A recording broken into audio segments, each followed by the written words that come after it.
Another type of entry is a temporary importation bond.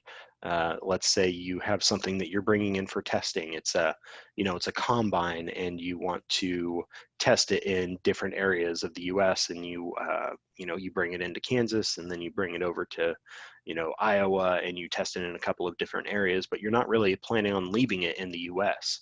That might be something that we are able to file a temporary importation bond. Something to be aware of is there are very specific requirements on temporary importation bonds. So you need to make sure that before you just plan on doing one of those, you actually know the regulations. And obviously you can come to Scarborough for that. We can advise you whether or not that's something that's advisable or possible.